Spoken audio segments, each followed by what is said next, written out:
सत साहिब सतगुरुदेव की जय। बंदी छोड़ कबीर साहिब जी की जय। बंदी छोड़ गरीबदास जी महाराज जी की जय। स्वामी राम देवानंद जी गुरु महाराज जी की जय हो।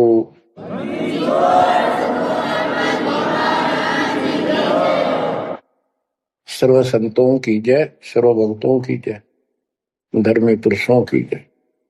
श्री काशी धाम की जय, श्री सुडानी धाम की जय, श्री क्रोथा धाम की जय, श्री बरवाड़ा धाम की जय।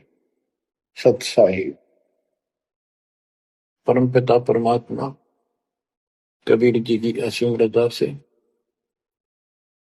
मेरे गुरुदेव जी के आशीर्वाद से आज विश्व के मानव को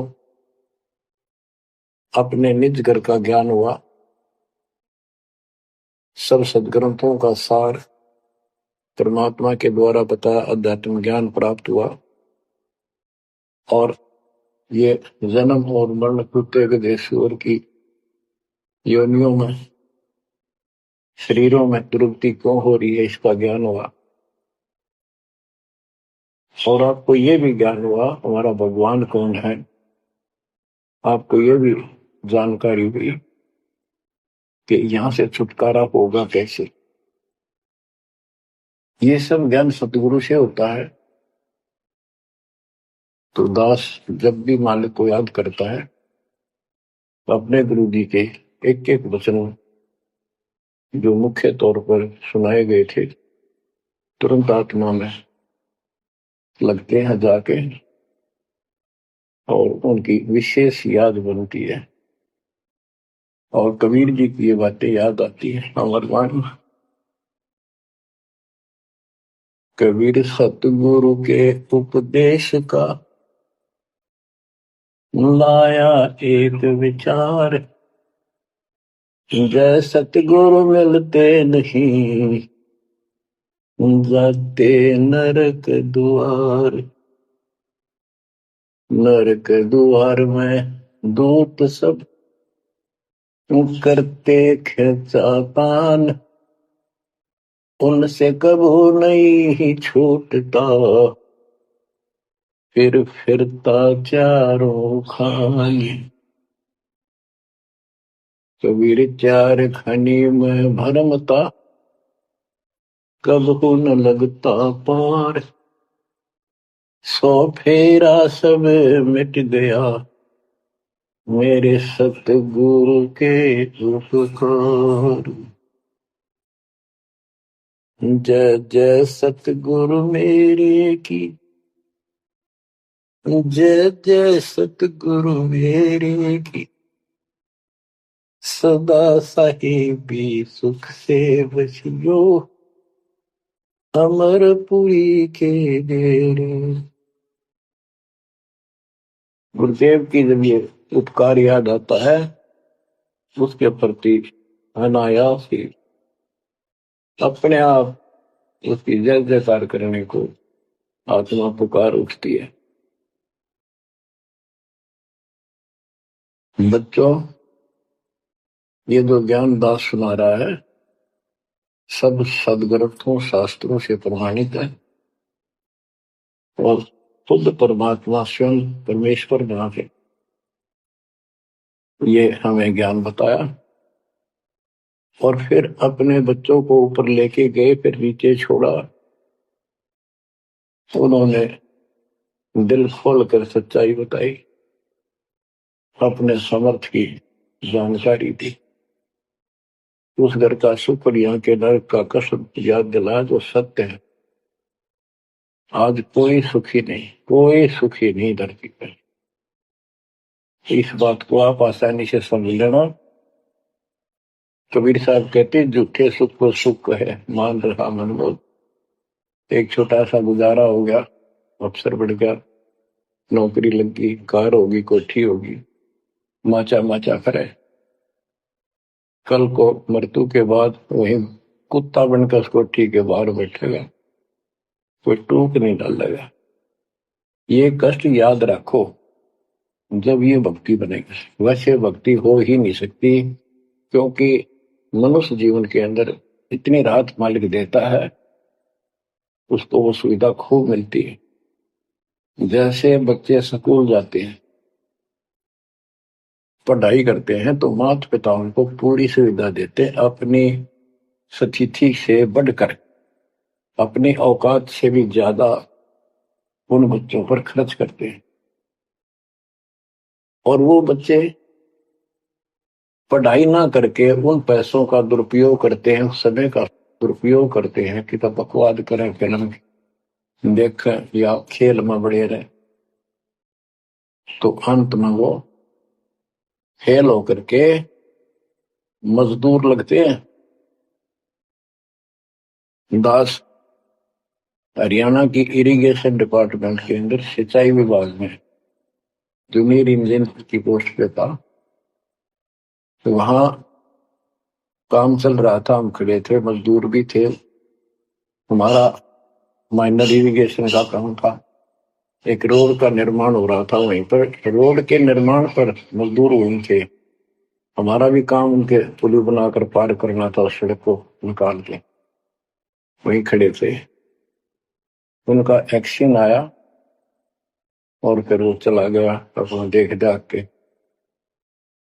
उस एक्शन के जाने के बाद एक मजदूर कहता है, ये मेरा क्लास फेलो था, मेरा सहपाठी था, मैं बकवादों बड़ा रहा, पढ़ा नहीं, खेलने जाता, बीच में स्कूल छोड़कर बाहर भाग जाते, और मैं फेल हो गया, ये पास हो गया। देखा जिसकी किसी मोह है, गाड़ी में चलता है, बढ़िया कोठी बना ली है, और मेरे बच्चे वही रेत में पड़े हैं।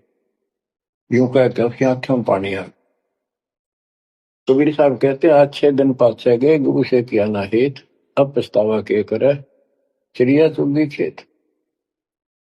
इसी प्रकार बच्चों, आज आप इस परमात्मा के कॉलेज में, स्कूल में, यदि आप ठीक से नहीं पढ़ोगे, नहीं सत्संग सुनोगे, सेवा नहीं करोगे, दान नहीं करोगे, मर्यादा का पालन नहीं करोगे, फिर ऐसे रहोगे।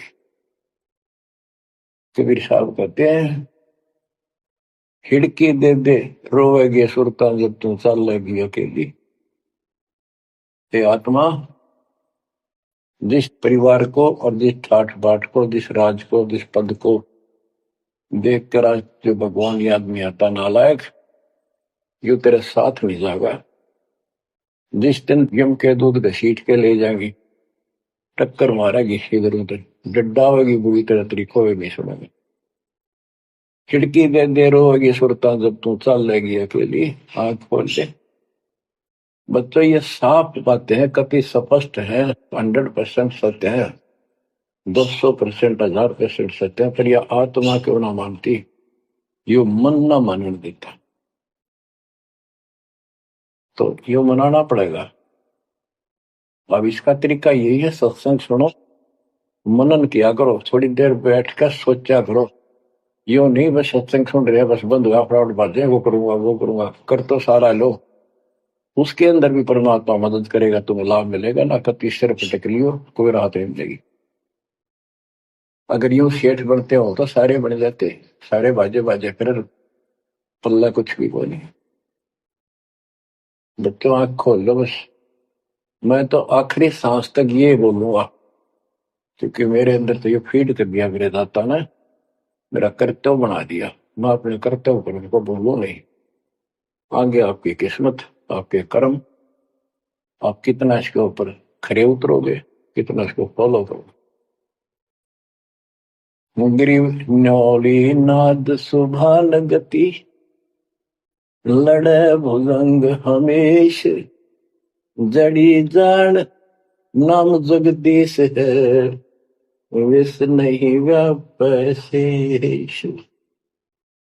एक वाणी में कितना गजल का ज्ञान भर दिया। न्योल नाद सुभान गति, लड़े भुजंग हमेश, जड़ी जानो जगदीश का नाम है, नाम जगदीश है, विष नहीं व्यापै शेष। एक छोटा सा जानवर होता है, गिलहरी से थोड़ा बड़ा, न्योल, नेवला, और सांप कितना बड़ा होता है, तो कितना बड़ा सांप ताकतवर हो, न्योला उसको मार देता है, उसको पराजित कर देता है। कैसे करता है? उसको पता होता है, वो सर्प को उस समय छेड़ता जब आस पास कोई वो बूटी होती है, कोई औषधि का पौधा होता है, उसमें से सुगंध श्वास के द्वारा भर के लाता अपने फेफड़ों, और सर्प के सम्मुख होकर उसको छोड़ देता है। उस जड़ी की स्मेल से, उसकी महक से वो सर्प डगमग हो जाता, उसको चक्कर आने लग जाते हैं। उस जड़ी में इतनी ताकत है, वो सर्प को कंडम कर देती है, उसको होश नहीं रहता। तो सर्प फिर भागने की चेष्टा करता है, और नेवला उसकी मुंडी पर बैठकर उसको पकड़ कर ऐसे रगड़ देता है, बार बार श्वास छोड़ता रहता है, वो मर जाता है। तो बच्चों, यहाँ परमात्मा के ज्ञान को, परमात्मा की शक्ति और इस नाम की महिमा को परम पूज्य आदरणीय संत गरीबदास जी महाराज किस प्रकार डिफाइन करते हैं। गिरिवन्योल नाद सुभान गति, लड़े भुजंग हमेश, जड़ी जानो नाम जगदीश है, विष नहीं व्याप शेष। के दो ये मंत्र आपको दिए हैं, ये परमात्मा का नाम जो है, ये वो जड़ी है, नाग दमन जड़ी है। ये न्योल नाद सुभान गति, लड़े भुजंग हमेश, के न्योला अपने से कई गुणे ताकतवर सर्प के साथ उस जड़ी की ताकत से लड़ता है, उसको भगा देता है, मार देता है। तो ऐसे ही जो सच्चा नाम को मिले हैं, प्रथम द्वितीय और सारना, ये समझो यह जड़ी है। इन भूत प्रेत और अन्य देवी देवता पितर पुत्र की तो बात छो, भरे भूत तो छो, इनकी तो गल्ला छोड़ो। अगर काल भी आ जाना, विष्णु व्याप शेष, शेष नाग तो सुप्त ताकतवर हजार पौनस के, कि इतना ताकतवर काल है। आप इस विधि से लिए हुए मंत्र को, जैसे जिसका नामकरण होगा उससे कोई असर नहीं होने का।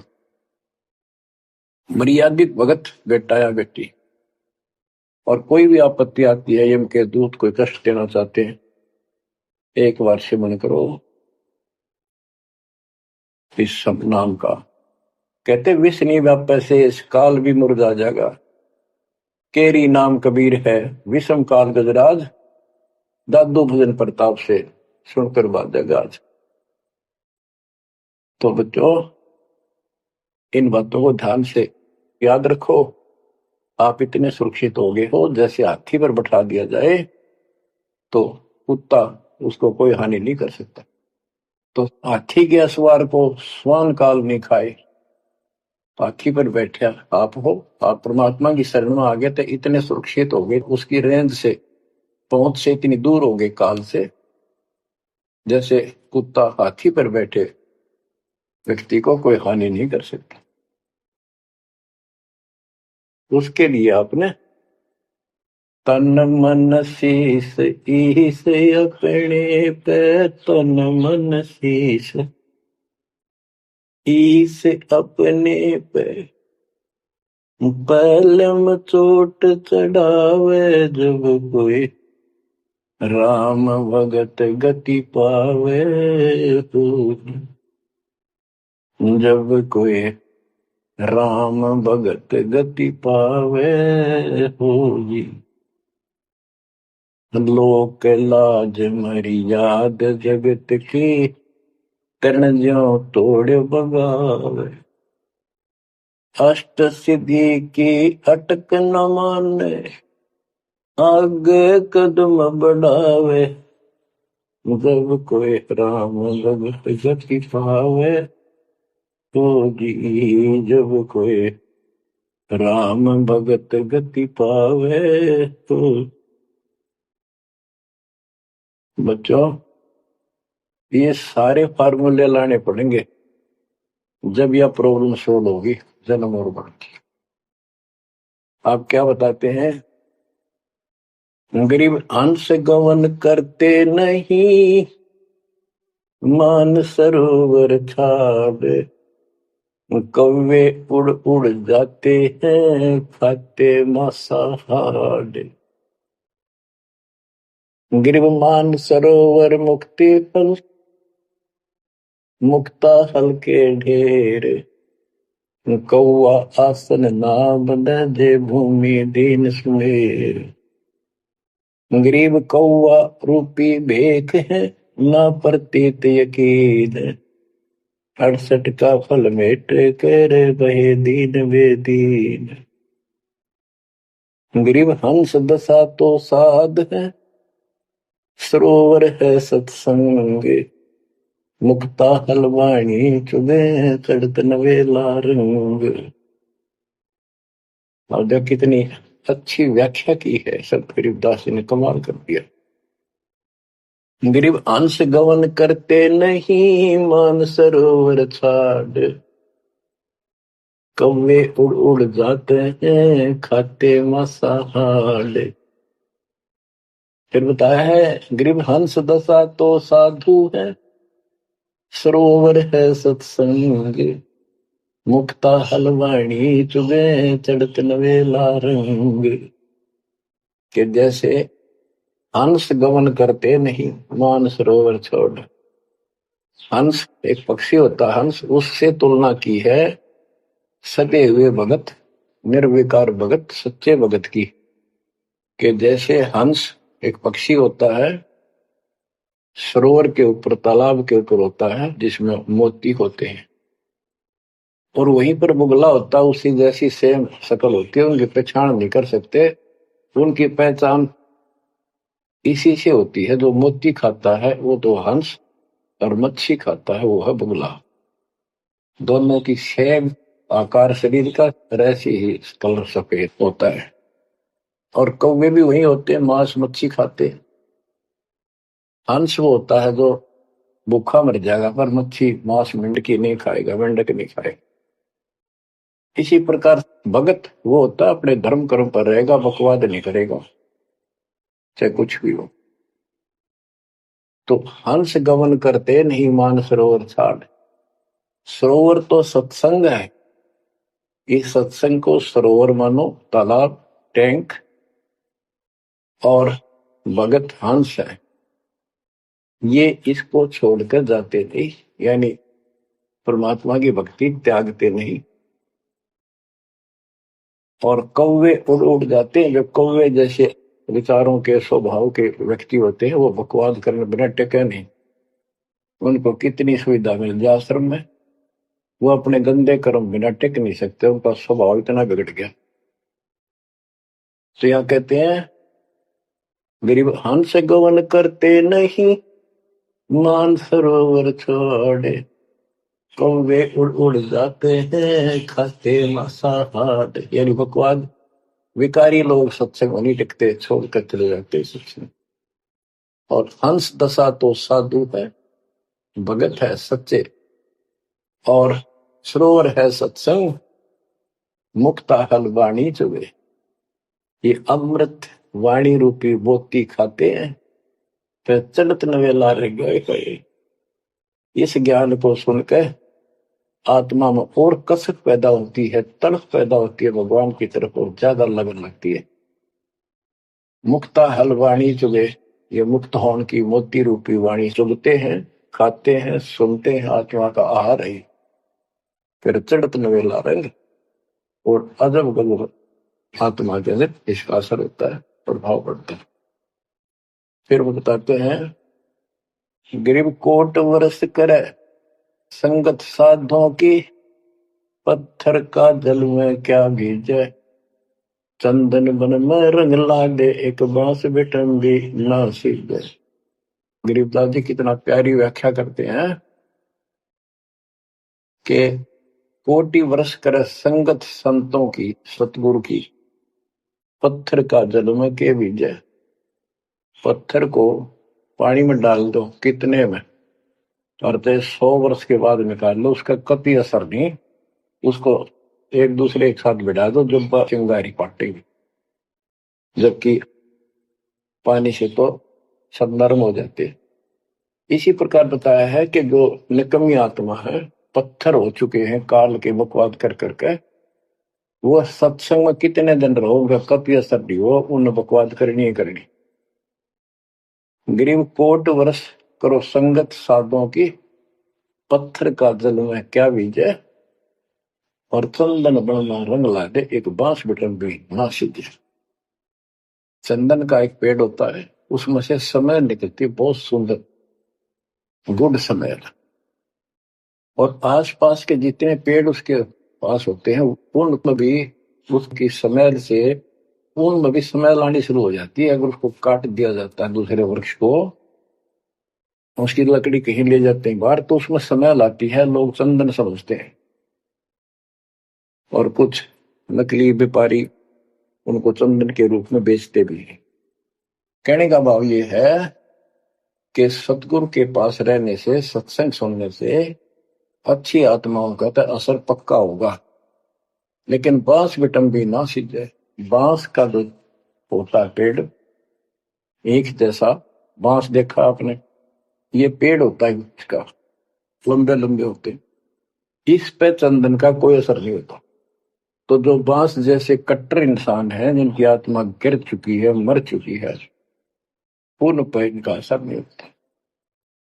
वो ऐसे लोग हैं, संगत माई कुसंगत उपजा, जैसे अपन में बांस, आपा किसके आग लगा हुआ कर बंधखंड का विनाश। अब क्या बताते हैं, जो सत्संग में आकर भी बकवादी है और उनका असर नहीं हो रहा, वही कर्म बकवादों वाले करते, नाम तोड़ रहे हैं, सार नाम लेकर भी बकवाद करते।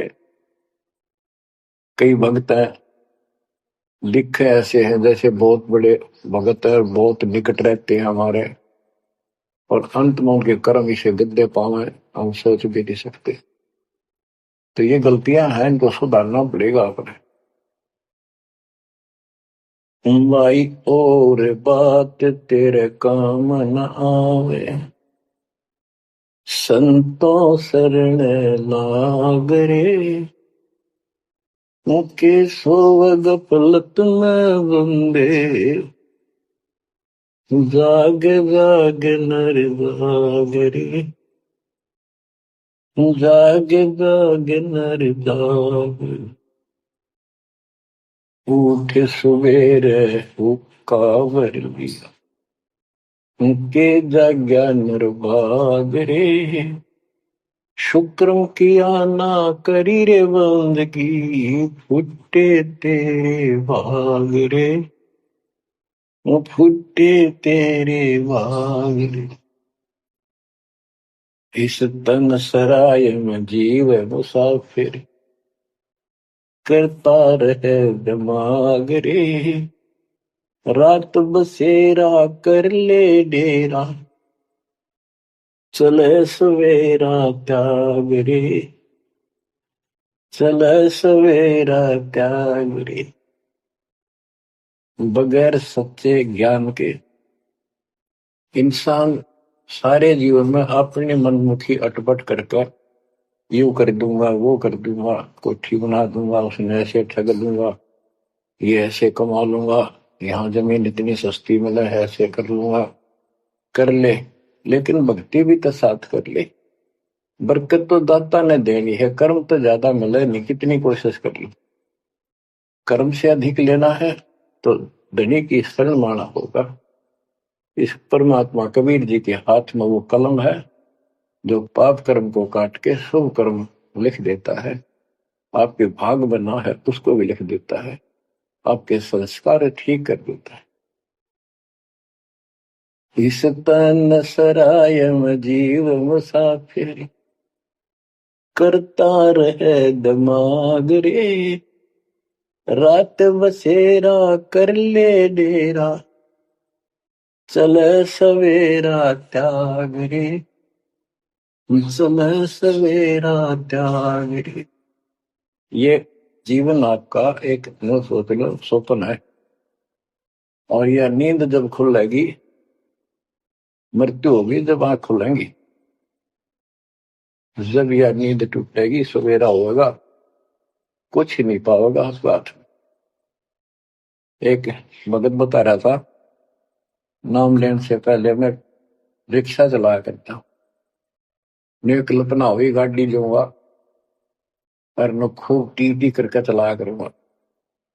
सपना भी वही आ गया, जैसे मैंने बढ़िया गाड़ी ले ली और किराए पर ला रखी, खूब जोर से चला रहा हूँ, बढ़िया रोड है, आगे एकदम ब्रेक मारने लगा, जोर से पैर मारा, वहां पट्टी पुरानी रजाई थी, उसमें कार पार पैर निकल गया, वह भी पार्टी नहीं उठा, तो देखा ना को कार ना गाड़ी, वो झोपड़ी में पड़ा हूँ।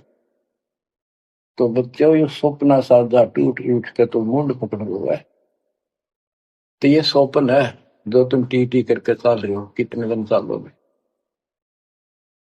इस तन सराय में जीव मुसाफिर, करता रहे दिमाग रे, रात बसेरा कर ले डेरा, चले सवेरा त्याग रे, चले सवेरा त्याग रे।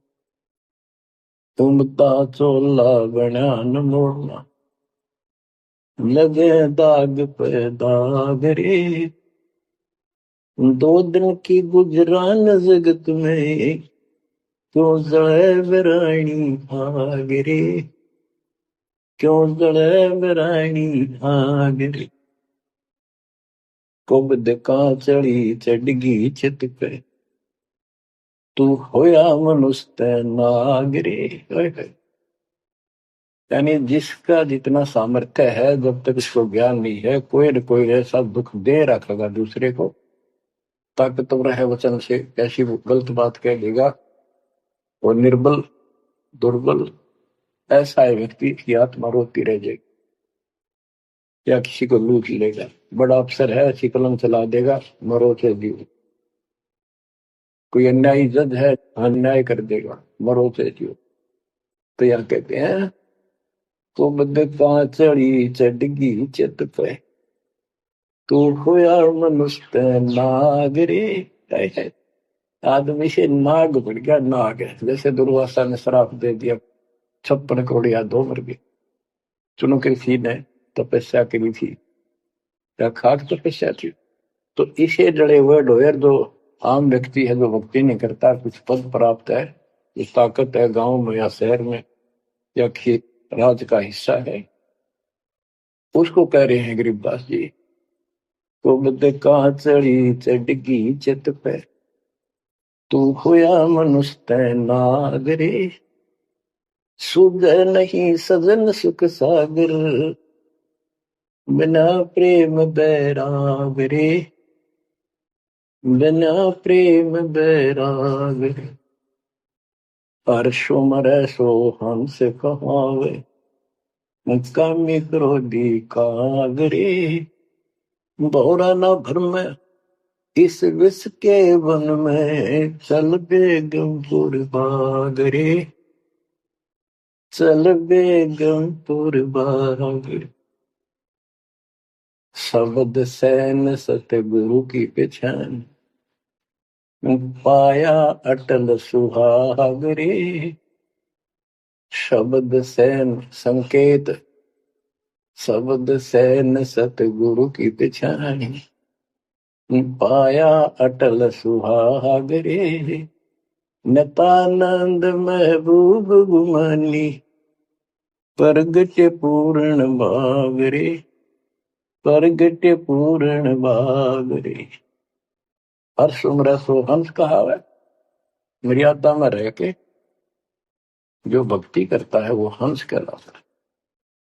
और कामी क्रोधी कागरे, मोरा न भर में इस विष के वन। हे आत्मा, जो तू ये नकली सुख लेता फिरता है बकवादों के, कितने शराब पी ली, कितने सुल्फा पी लिया, कितने कोठी के लालच में, कार के लालच में दुनिया को लूट रहा है, बकवास कर रहा है, कि हर सुमर सो हंस को हावे, कामी क्रोधी कागरे, भंवरा ना भर में इस विष के वन में, जहर का वन है। तेरे जीवन को नष्ट कर देंगे ये नकली सुख। फिर बताया कि शब्द सैन सतगुरु की पहचानी, अपने गुरुदेव का संकेत समझा सैन इशारा। और इशारा समझना चाहिए भक्तों को, तो क्या हाल होगा, मरने के बाद दुर्गति हो जाएगी, 2 दिन का जीवन है, खा के ये इसमें माचे माचे करो, ये है सैन। और हमने तो खोल के बता दी, समझदार को तो संकेत पर्याप्त होता है। शब्द सैन सतगुरु की पहचानी, पाया अटल सुहाग रे। ये है तो कबीर साहब का शब्द, फिर भी चलो जैसा भी है। न तो आनंद महबूब भगवानी प्रगटे पूर्ण भाग रे। अब सतगुरु से बात शुरू हुई थी, ये नित्यानंद जी भी कहते हैं कि मेरा महबूब सतगुरु गुमानी दास, मेरे कोई अच्छे भाग थे जो मुझे इनका मिलन हुआ। नित्यानंद महबूब गुमानी प्रगटे पूर्ण भाग रे। तो बच्चों, आप इन बातों पर ज्यादा ध्यान दिया करो जो सत्संग के अंदर बताई जाती है। जो सत्संग जो है ये एक टीचिंग है, टीचिंग। और बच्चे इस पढ़ाई को ध्यान से सुनते हैं, इस पर अमल करते हैं, इसका अनुसरण करते हैं जो टीचर बताता है, क्योंकि टीचर सिलेबस से बताता है और सिलेबस से बताया हुआ जो भी ज्ञान है उसको स्टूडेंट्स ठीक से याद करते हैं, उसका अभ्यास करते हैं, तो जब परीक्षा होती है वे सफल होते हैं। अब ये आपकी जो क्लास लग रही है ये उस कबीर भगवान की आप पर एक न्यारी रजा और है, अलग से हुई है। और समय अनुसार जहां भी आवश्यकता पड़ रही है परमात्मा समय पर अपने बच्चों को उसी तरह वो सुविधा दे रहा। सत्संग के दौरान बहुत एकाग्र चित्त से सुना करो। ये समझो कि गुरु जी सामने खड़े हैं, देख रहे हैं। जैसे क्लास के अंदर टीचर खड़ा होता है, पढ़ा रहा होता है, प्रोफेसर पढ़ा रहा होता है, तो बच्चे बहुत सावधानी से और शिष्टाचार से एक एक बात को ध्यान से सुनते हैं। फिर टीचिंग के बाद अपना सामान्य बातें भी करते हैं, नहाना धोना खाना पीना सारा कुछ करते हैं, खेत का काम भी करते हैं, माता पिता का हाथ भी बटाते हैं, करते हैं। लेकिन जो टीचिंग के दौरान उसने सुना है वो भूलना नहीं चाहता, वो उनको अलग से कुछ देगा। और उसके सुनते सुनते सुनते वो एक दिन एमएससी टेक इंजीनियरिंग डॉक्टरी पता नहीं क्या क्या पढ़ाई पढ़कर विद्वान बन जाते हैं। इसी प्रकार आप इस ज्ञान को सुनते रहोगे, सुनना पड़ेगा। हजारों से ज्यादा सत्संग रखे, उनको ऐसे ही सुना करो, 1 घंटा अवश्य लगाओ। दिन में 1 घंटा भी लगाओगे तो भी बहुत कुछ मिलता रहेगा, भूल नहीं पड़ेगी। काल का आपके ऊपर बहुत भयंकर दबाव है, बहुत प्रेशर है। इतना ज्ञान सुनते हो जितना दास चाह रहा है आपके अंदर, वो प्रेरणा अभी बनी नहीं है, पर बहुत कुछ बात लवा लगी है। निकट हो और सुनते रहो। और ये समय निकालना भी मालिक की कृपा है ना, तो कल पता नहीं इस समय को कहाँ बिरान माटी में दुर्गति के अंदर लवा दे, कोई और समस्या खड़ी कर देगा, सारी टेंशन वही दिमाग वहां घूमता रहेगा, या कोई बीमारी हो जाएगी उस पर टेंशन, हॉस्पिटल में पड़े रहेंगे। तो ये परमात्मा की असीम रजा आपके ऊपर है, एक कलम तोड़ कृपा है। और ये बातें कहने सुनने की नहीं, ये कर पाड़ने की है। ध्यान दो, इस गंदे लोक की स्थिति से आपको पूर्ण रूप से परिचित करा दिया गया है। यहाँ एक पल का भरोसा नहीं, तुम क्यों आंख बंद करके बैठे हो इस गंदे लोक में, इसी व्यवस्था में उलझे रहोगे क्या? ठीक है, अपने अपने रुआ के लिए करना पड़ेगा, करते रहो, पर भगवान की कसक दिल में अलग से रहनी चाहिए आपके। एवं नहीं सुनना, सुना दिया तुमने, सुन लिया, थोड़े बहुत मंत्र कर लिए, सुबह दोपहर शाम की आरती कर ली, अच्छी बात है, लेकिन यह कसक पैदा नहीं हुई तो बात फिर अधूरी रह जाएगी। आप क्या बताते हैं? गरीब दरस परस नहीं अंतरा, रूमी वस्त्र बीच, पारस लोहा एक डग, पलटे नहीं अभीच। उदाहरण देते हैं कि जैसे कई भक्त ऊपर से इतने परम भगत दिखाई देते हैं और गुरु जी के कतीजा में बहुत निकट और अच्छी आस्था वाले हैं, लेकिन इससे बात बनेगा नहीं जब तक दिल से नहीं चाहोगे गुरुदेव को और मालिक को। एक उदाहरण दिया है कि दरस परस नहीं अंतरा, रूमी वस्त्र बीच। पारस एक पत्थर होता है, लोहे को टच करते ही सोना बना देता है, चाहे से छूते ही। और कहते हैं लोहे और पारस साथ साथ रखे हैं। यदि एक रूमी वस्त्र बाल जितना पतला कपड़ा, यदि इतना भी बीच में गैप रह गया पारस पत्थर और लोहे के, कितने दिन रखा रहो, उसमें कोई चेंज नहीं होगा, कोई परिवर्तन नहीं होगा। इसी प्रकार अपने गुरु और भगवान के प्रति जब तक आपकी आस्था कति दिल से नहीं जुड़ेगी, बिल्कुल दिल से, वो कसक आपको अपने आप महसूस होगी कि इस संसार में आपका कोई नहीं है। जितना भी परिवार रिश्तेदारी है, ये हमारे संस्कार पूर्व जन्म के लेन देन, ये ऋण उलझा पड़ा है। इस ऋण को भी अब दाता आसानी से सुलझाएगा, आपको पता भी नहीं लगने देगा, आपके संस्कार चेंज करेगा, आपके संस्कार बदल देगा, करेगा उसके जो दिल से जुड़ जाएगा। तन मन धन, मन कर्म वचन से मालिक पे समर्पित हो जाएगा। आपको प्रमाण देता हूं, जैसे बेटा है बेटी है,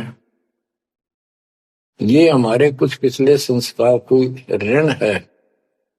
जैसे आजकल बेटी का विवाह करना पड़ता है, कितना खर्च होता है। आपको बताता हूँ, एक व्यक्ति कह रहा था, मैं बोला मेरा 3 कन्या होगी